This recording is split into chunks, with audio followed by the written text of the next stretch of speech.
में जा रहे हैं और ये बहुत ही ज्यादा इंपॉर्टेंट है जीरो ऑर्डर रिएक्शन में। आप देखिए क्योंकि ऑलमोस्ट क्वेश्चन जो होते हैं वो आपके जीरो ऑर्डर रिएक्शन से या फिर आपके फर्स्ट ऑर्डर रिएक्शन से आते हैं।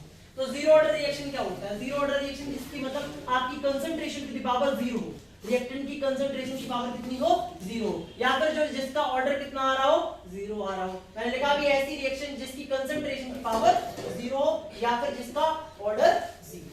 आपके सामने एक रिएक्शन हाइपोथेटिकली मैंने रिएक्शन लिखी है, the reactant A is giving product B.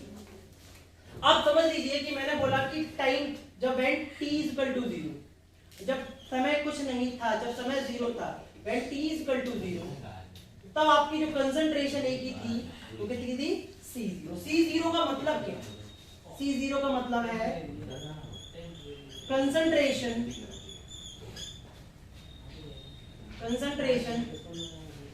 Of A of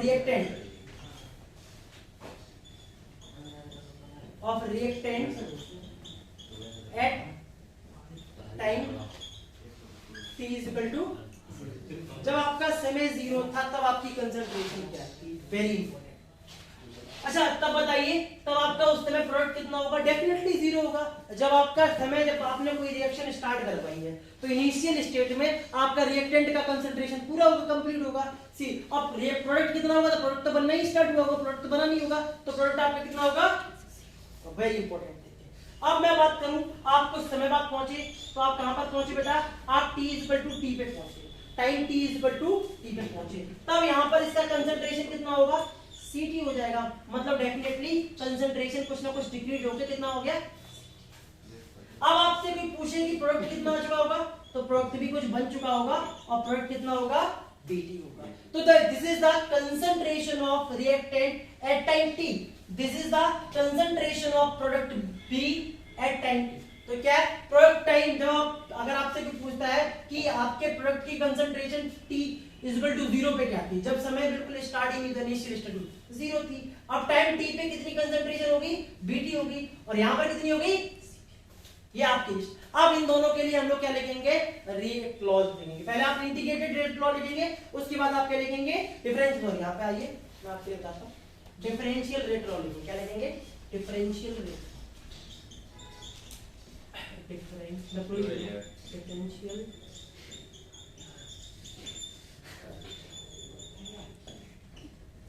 तो डिफरेंशियल रेट लॉ लिखने के लिए आपको पता है rate is equal to rate R आपने लिए, तो रेट आर इक्वल टू कितना हो जाएगा? माइनस डीसी अपॉन dt, बराबर आप इसे क्या ले सकते हैं? आपने कंसंट्रेशन में क्या लिया था? ए लिया था ना, ए रिएक्टेंट था, तो आप इसे ऐसे भी ले सकते हैं, इस तरीके से। तो आपका कंसंट्रेशन रिएक्टेंट के लिए क्या हो जाएगा? डिफरेंशियल फॉर्म में। डिफरेंशियल रेट लॉ क्या हो जाएगा? डिफरेंशियल रेट लॉ जो हो गया माइनस डीसी अपॉन dt, या फिर आप ऐसे कह सकते हैं कि कंसंट्रेशन ऑफ ए क्या है? यहाँ पे कंसंट्रेशन है, किसकी कंसंट्रेशन है? ए की, तो आप इसे माइनस डीसी अपॉन dt भी ले सकते हैं, आप इसे माइनस डी अपॉन dt भी लिख सकते हैं, दोनों चीजें लिख सकते हैं। I don't think so it has been in doubt. The next, अब आप इसके लिए सिंपल रेट लॉ लिखेंगे, तो सिंपल रेट लॉ मैं ऊपर लिख लूं, उसके बाद मैं आपको यहाँ पर सिंपल रेट लॉ क्या बन जाएगा? सिंपल रेट लॉ आपको याद होगा, तो रेट लॉ क्या लिखते थे? रेट आर बराबर, तो रेट लॉ की डिफरेंशियल रेट लॉ नहीं, रेट लॉ की रेट लॉ आपने पढ़ाई है, तो रेट लॉ आपसे क्या बोलता है? सॉरी, आर बराबर आता था के ए टू द पावर, यही तो लिखते थे, के ए टू द पावर। अब यहां पर ऑर्डर क्या आपका? जीरो है, ऑर्डर आपका क्या है? जीरो ऑर्डर रिएक्शन है, तो यहाँ पर x की पावर कितनी होगी? जीरो होगी, x की पावर। अब एक बात बताइए, किसी भी संख्या की पावर अगर जीरो होती है तो आंसर कितना आता है? 1 आता है। तो यहाँ पर अगर मैं रेट पूछूं तो रेट बराबर आप लिख नहीं पाएंगे सर, क्या आएगा? रेट बराबर, तो आप दोनों को इक्वेट कर दीजिए। क्या कर दीजिए? दोनों को। ये आपका इक्वेशन नंबर फर्स्ट हो गया और ये आपका इक्वेशन नंबर, इन दोनों को आप इक्वेट कर दीजिए, इन दोनों को इक्वेट कर दीजिए। आप स्क्रीनशॉट ले सकते हैं, कोई डाउट है तो आप पूछ सकते हैं, आप स्क्रीनशॉट फिर हम दोनों इक्वेशन को इक्वेट करेंगे और उसका इंटीग्रेट करेंगे, ठीक है? इंटीग्रेशन करेंगे। Now we will equate the equation first and second. तो फर्स्ट इक्वेशन थी हमारी माइनस डीसी अपॉन dt और सेकेंड इक्वेशन जो हमारी थी वो क्या थी, के। यही आपका इक्वेशन था पूरा। यही कहीं ना कहीं इक्वेशन फर्स्ट हमारी क्या थी, my change in concentration upon change in time. और यहाँ पर क्या आया, क्योंकि आपका ऑर्डर कितना हो जाता है, 0 हो जाता है। और ऑर्डर अगर 0 हो जाएगा a टू द पावर 0, तो a की वैल्यू क्या आएगी, 1 आएगी। तो यहाँ पर क्या बचेगा, अब क्या करना है, अब आपको इंटीग्रेट करना है। इंटीग्रेटेड बोथ साइड, दोनों साइड्स को आप क्या करेंगे, इंटीग्रेट कर लेंगे। तो सिंपल सी बात है, इंटीग्रेशन बहुत इजी है। कोई आप इंटीग्रेशन किसके रिस्पेक्ट में करेंगे, with respect to T, with respect to time,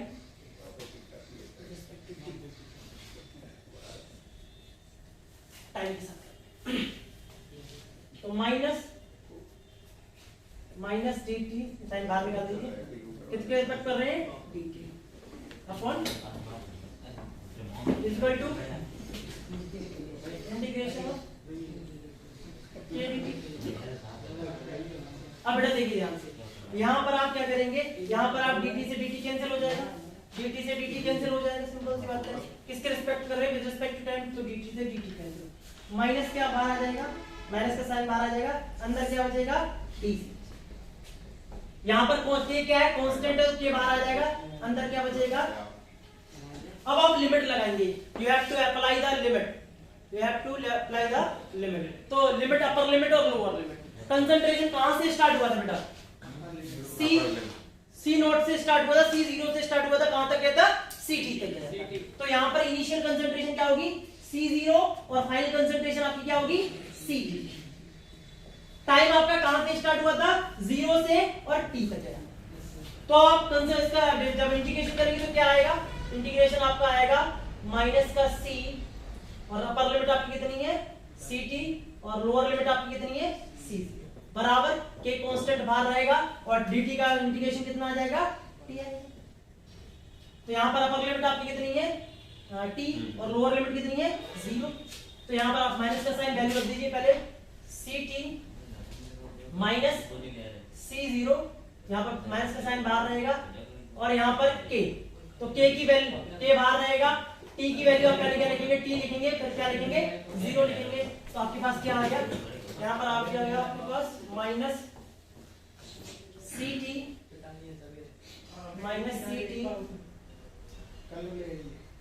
c0 बराबर, अब क्या बचेगा अंदर, k। ये देखिए, ये आपके पास कहीं ना कहीं इंटीग्रेटेड फॉर्म में आ गया। अब आप क्या करेंगे, दोनों साइड आप माइनस से कर दीजिए, आप माइनस से इक्वेशन कर देंगे, कोई फर्क नहीं पड़ेगा। तो यहाँ पे हो जाएगा ct minus c not equal to minus, अंदर नहीं किया, बाहर मल्टीप्लाई किया। अब क्या करिए, आप यहाँ पर kt की वैल्यू निकाल लीजिए, kt की वैल्यू आप सिंपल फॉर्म में यहाँ पे निकाल सकते हैं। तो ct बराबर माइनस kt, और c नॉट क्या हो जाएगा, ये देखिए, ये आपका इक्वेशन है, एक लाइन। तो ध्यान से आप देख सकते हैं, कुछ नहीं, बिल्कुल सरल इक्वेशन है, बहुत इजी इक्वेशन है। आप चाहे तो ऊपर वाला भी लिख सकते हैं, नीचे वाला, बट नीचे वाला ज्यादा बेटर। इस पे आपको क्वेश्चन किए, ठीक है, ये आप क्वेश्चन लिखते हैं। तो ये है क्या, अगर आपसे कोई पूछता है integrated rate law for 0 order reaction, 0 order reaction के लिए आपका क्या है, इंटीग्रेटेड लॉ। यहाँ पर क्या है, concentration at time t equal to minus kt plus initial velocity. ये आपका कंसंट्रेशन, आप इस तरीके से भी लिख सकते हैं, but it should be better. कई बुक्स में आपको इस तरीके से भी दिया गया होगा, but it should be more better. इससे आप इक्वेशंस को, तो आपने देख लिया था कि हमने 0 ऑर्डर फॉर 0 ऑर्डर रिएक्शन में इक्वेशन निकाल ली है, क्या आई, और 0 ऑर्डर रिएक्शन आपका इक्वेशन निकल के क्या आया था, Ct is equal to minus kt और c एट t। ये कई बुक्स में आपको क्या और दिख सकती है, कई बुक्स में आपको ऐसे भी दिख सकती है। बुक्स में ज्यादातर आपको ऐसी दिखेगी, कैसी, Ct minus c0 that is minus kt plus, लेकिन एक चीज बड़ा ध्यान समझ लीजिए, कंफ्यूजन होने वाली बात नहीं यहाँ पर आप देख सकते हैं कि Ct का मतलब क्या है, concentration of reactant at time t। C0 का मतलब है concentration of reactant at time 0। 0 समय पर कंसंट्रेशन रिएक्टेंट की क्या थी, वो 0। ठीक है, तो Kt कांस्टेंट आपका, ठीक है, कांस्टेंट है टाइम t। इस तरीके से आप इक्वेशन निकालते हैं। अब एक इक्वेशन आता है, क्योंकि y इक्वल टू आपने देखा हो, ये आपने बड़ा पढ़ा भी होगा मैथ्स में, अगर आप मैथ्स के स्टूडेंट हैं, mx plus c। Straight line equation है, ये क्या है, स्ट्रेट लाइन इक्वेशन है। m आपका ग्रेडियंट होता है, ठीक है, इस तरीके से आप चाहिए तो मैं लिख दूं। यहाँ पर आप वैल्यू ग्राफ बनाइए, तो ये आपका इक्वेशन है, स्ट्रेट लाइन इक्वेशन है। यहाँ पर आपको m ग्रेडियंट दिया गया है, ये सारी चीजें। अब मैं आपको x और y की वैल्यूज पुट करके दिखाता हूँ। तो y एक्सिस में क्या होगा, 1 x एक्सिस, यहाँ पर आप y बना लीजिए। आपने x में क्या लिया है, टाइम लिया है, x एक्सिस में आपने क्या लिया है, और y एक्सिस में आपने क्या लिया है, आपने कंसंट्रेशन लिया है। एट टाइम t पर आपका कंसंट्रेशन कितना होगा, Ct होगा। इस तरीके से आपको लिखना है। तो कंसंट्रेशन आप क्या था, इनिशियल कंसंट्रेशन आपका 0 था, इनिशियल कंसंट्रेशन 0 था। उस समय आपकी जो स्लोप बनेगी वो कैसी बनेगी, नेगेटिव बनेगी। स्लोप आपकी गिरती हुई, यहाँ पर जो स्लोप आएगी वो ग्रेडियंट कैसा आएगा, नेगेटिव आएगा, क्योंकि आपका फाइनल कंसंट्रेशन क्या होगा, डिक्रीज होके आएगा। आपका देखिए, जब टाइम t पे आपका कंसंट्रेशन बाई पे कितना था, Ct था, वैसे आपका कंसंट्रेशन था कितना, C था, मतलब C0 था फाइनल इनिशियल कंसंट्रेशन। और आपकी जो स्लोप m क्या है, स्लोप आएगी उसकी। जैसे मैं आपको यहाँ पे ग्राफ बना के दिखा देता हूँ, उस ग्राफ को बड़ा ध्यान से देखिए। At time t is equal to 0, t is equal to 0 पे आपका जो कंसंट्रेशन था वो बाई में आप कंसंट्रेशन क्या ले रहे हो, कितना था, C0 था। अब आप धीरे धीरे आगे बढ़े हैं तो आपका कंसंट्रेशन स्लोप कैसे आई, स्ट्रेट स्लोप आई। और यहाँ पर t, बहुत ध्यान से, t टाइम t पे आपकी कंसंट्रेशन कितनी हो गई, Ct। तो आपकी जो स्लोप आएगी वो कैसी आएगी, इंक्रीज ऑर्डर में हो रही है, डिक्रीज ऑर्डर में हो रही है। y एक्सिस की स्लोप डिक्रीज हो रही है, तो आपका कांस्टेंट कैसा आएगा, m कैसा आएगा, m यहाँ पर नेगेटिव आएगा, कैसा आएगा, m नेगेटिव आएगा। और m क्या है आपका, m आपका स्लोप है, मतलब जो आपका k है वो क्या है, स्लोप। स्लोप कैसी आएगी, स्लोप आपके डिक्रीज करना। इस तरीके से आप, बहुत इंपॉर्टेंट चीज है, इसमें आप देख लीजिए, समझ लीजिए। अब बेटा टाइम t पे अगर आपसे टाइम यहाँ पे पूछा जाता है कि Ct पे आपका टाइम कितना होगा, Ct पे आपका टाइम कितना होगा, बहुत इंपॉर्टेंट है। Ct पे आपका कोई टाइम निकाल सकते हैं, आप बताइए यहाँ पर आपका टाइम कितना होगा Ct पे। एक मिनट देखिए, वीडियो पॉज करूँ। अब यहाँ पर देखना, आपका जो कंसंट्रेशन यहाँ पे बिल्कुल 0 हो चुका होगा। इक्वेशन पहले देखते हैं, इक्वेशन पहले यहाँ पर जो कंसंट्रेशन होगा वो Ct बराबर क्या हो जाएगा, 0 हो जाएगा। इस इक्वेशन को आपको कर दीजिए यहाँ पर, इस इक्वेशन को ला के आते हैं। Ct की वैल्यू कितनी हो जाएगी यहाँ पर, Ct मतलब खत्म हो चुका है कंसंट्रेशन टाइम t पे, Ct इज इक्वल टू 0। अब इक्वेशन बराबर यहाँ पे माइनस Kt प्लस, अब आप यहाँ पे लाएंगे तो Kt बराबर कितना आ जाएगा, C0 हो जाएगा। और t बराबर कितना हो जाएगा, t बराबर आपका हो जाएगा C0 अपन। तो यहाँ पर आपका टाइम कितना होगा, टाइम t कितना होगा, यहाँ पर टाइम t आपका इस टाइम पे होगा, time t is equal to कितना हो जाएगा, इस पॉइंट पे Ct पे, यहाँ पर जब कंसंट्रेशन आपका Ct होगा तो टाइम कितना हो जाएगा, C0 अपन। ये बड़ा इंपॉर्टेंट है, ये बहुत इंपॉर्टेंट है। अब आपसे कोई कोऑर्डिनेट भी पूछे जा सकते हैं, तो कोऑर्डिनेट की बात करते हैं।